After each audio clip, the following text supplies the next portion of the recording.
اعوذ باللہ من الشیطان الرجیم بسم اللہ الرحمن الرحیم۔ آج ہم حضور نبی علیہ الصلوۃ والسلام کے حلیہ مبارک پر تھوڑا بات کرنے کی کوشش کریں گے، اور یہ بیان حضرت علی کرم اللہ وجہہ الکریم نے بیان فرمایا ہے، جس کو ہم نقل کرنے کی کوشش کر رہے ہیں۔ آپ فرماتے ہیں حضور نبی علیہ الصلوۃ والسلام کا قد مبارک نہ زیادہ لمبا تھا اور نہ پست قد، بلکہ میانہ قد تھے۔ آپ صلی اللہ علیہ وسلم کے بال مبارک نہ بالکل پیچدار تھے، نہ بالکل سیدھے، بلکہ کچھ گھنگریالے تھے۔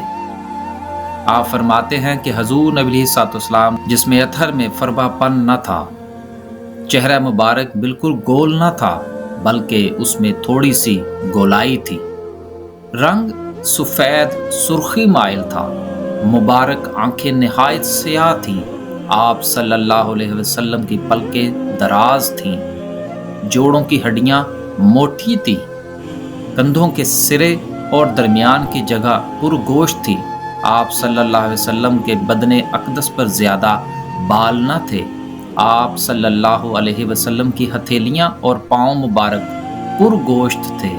آپ صلی اللہ علیہ وسلم جب چلتے تو قدموں کو قوت سے اٹھاتے، گویا نیچے اتر رہے ہوں۔ آپ صلی اللہ علیہ وسلم کسی کی طرف متوجہ ہوتے تو پورے بدن کو پھیر کر متوجہ ہوتے۔ دونوں شانوں کے درمیان مہر نبوت تھی۔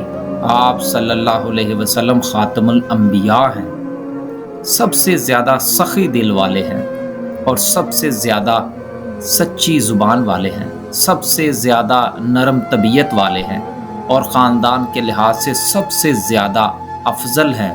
جو آپ صلی اللہ علیہ وسلم کو اچانک دیکھتا، پہلی نظر میں مرعوب ہو جاتا، جوں جوں قریب آتا آپ صلی اللہ علیہ وسلم سے مانوس ہو جاتا، آپ صلی اللہ علیہ وسلم سے محبت کرنے لگتا۔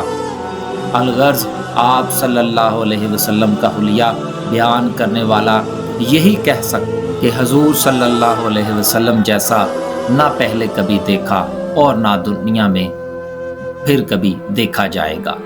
ماشاءاللہ، سبحان اللہ، بے شک ایسا ہی ہے۔ اللہ تعالی ہمیں حضور نبی علیہ الصلوۃ والسلام کے سیرت پر چلنے کی توفیق عطا فرمائے، آمین ثم آمین۔